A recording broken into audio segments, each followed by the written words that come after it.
కండలు తిరిగిన టెక్నాలజీ కాస్త ఖరీదే గురు. పూర్తి వివరాలకు చదవండి రేపటి సాక్షి దినపత్రిక.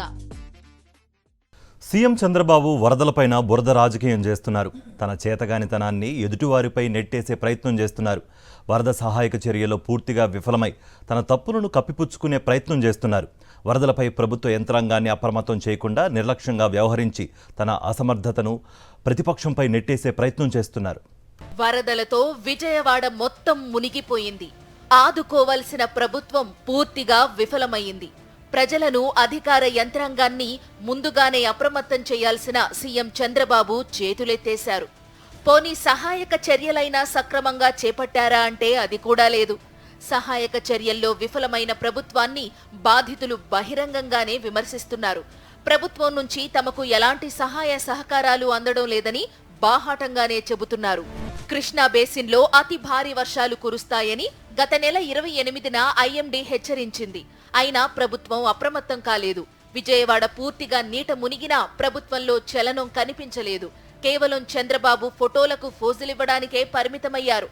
సహాయక చర్యలకు ఆటంకం కలిగిస్తూ అధికార యంత్రాంగాన్ని తన వెనుక తిప్పుకుంటున్నారు. ఎల్లో మీడియాలో ప్రచారానికి ఎక్కువ సమయం కేటాయిస్తున్నారు. ప్రజలు ఏమైనా పర్వాలేదు, తనకు పబ్లిసిటీ వస్తే చాలు అనుకుంటున్నారు.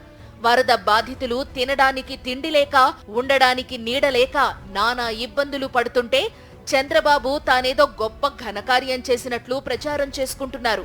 వీకెండ్లో సీఎం చంద్రబాబు, మంత్రి లోకేష్ హైదరాబాద్ టూర్పై ధ్యాస పెడుతున్నారు. వరద వస్తుందని తెలిసి కూడా ముందస్తుగా అధికార యంత్రాంగంతో ఒక సమీక్ష కూడా నిర్వహించలేదు సీఎం చంద్రబాబు. అందువల్లే వరద విపత్తును ఎదుర్కోవడంలో పూర్తిగా విఫలమయ్యారు. వరద ప్రభావిత ప్రాంతాల్లో చిన్నపిల్లలు ఆకలితో అలమటిస్తున్నారు. ప్రాణాలను అరచేతిలో పెట్టుకుని బిక్కుబిక్కుమంటూ బతుకుతున్నారు వరద బాధితులు. కొంతమంది ఇళ్లపైకి వెళ్లి ఆహారం కోసం ఎదురు చూస్తున్నారు. ప్రజాజీవనం అస్తవ్యస్తమైంది. పునరావాస కేంద్రాలు ఏర్పాటు చేయడంలో నిర్లక్ష్యం స్పష్టంగా కనిపిస్తోంది. రవాణా వ్యవస్థ మొత్తం అల్లకల్లోలమైంది. ప్రభుత్వ నిర్లక్ష్యం వల్ల 19 మంది మరణించారు. వరదల్లో చిక్కుకున్న వారిని తరలించడానికి బోట్లు కూడా సరిగ్గా ఏర్పాటు చేయలేకపోయారు. పక్క రాష్ట్రాల్లో ఉన్న ఎన్డీఆర్ఎఫ్, ఎస్డీఆర్ఎఫ్ సిబ్బందిని ముందుగా రప్పించడంలో విఫలమయ్యారు. చంద్రబాబు తీరుపై సర్వత్రా విమర్శలు వ్యక్తం కావడంతో తన చేతగానితనాన్ని ఎదుటివారిపై రుద్దే ప్రయత్నం చేస్తున్నారు. వరదలో తన ఇల్లు మునిగిపోతుందనే భయంతో బుడమేరు గేట్లు చివరి వరకు ఎత్తలేదు. కృష్ణానదికి వరద వస్తుందని ముందే తెలిసినా దానికి తగ్గట్టు తగిన చర్యలు తీసుకోలేదు.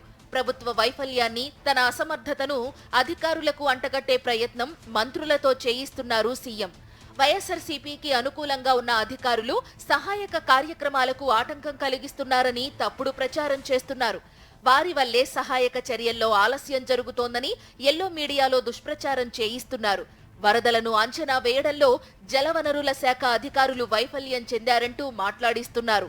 కృష్ణానదికి ఎంత వరద వస్తుందో చంద్రబాబు ఎందుకు అంచనా వేయలేకపోయారనే విమర్శలు వినిపిస్తున్నాయి. వరదలో 4 బోట్లు కొట్టుకువచ్చి ప్రకాశం బ్యారేజ్ గేట్ల వద్ద ఆగిపోతే దీని వెనుక వైఎస్ఆర్సీపీ కుట్ర ఉందని ప్రజలను మభ్యపెట్టే ప్రయత్నం చేస్తున్నారు. గతంలో వైఎస్ఆర్సీపీ ప్రభుత్వ హయాంలో ఇదే తరహాలో బోట్లు కొట్టుకువస్తే తన ఇంటిని ముంచివేయడానికి వైఎస్ఆర్సీపీ నేతలు బోట్లు ప్రకాశం బ్యారేజ్ గేట్లకు అడ్డంగా పెట్టారని చంద్రబాబు, లోకేష్ ఆరోపించారు. ఇప్పుడు కూడా అదే తరహాలో బోట్లు కొట్టుకొచ్చాయి.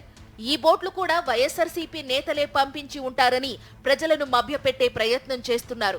కృష్ణానదికి వైఎస్ఆర్సీపీ నాయకులు గండికొట్టే ప్రమాదం ఉందని, దీనికోసం ప్రత్యేకంగా పోలీసులను కాపలా పెట్టమంటూ విచిత్రమైన వాదనను తెరపైకి తెస్తున్నారు.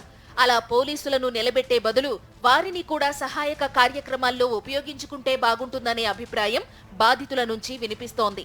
వైఎస్ జగన్ పరామర్శించే సమయంలో ప్రభుత్వం నుంచి తమకు ఎలాంటి సహాయ సహకారాలు అందలేదని బాధితులు మొరపెట్టుకున్నారు.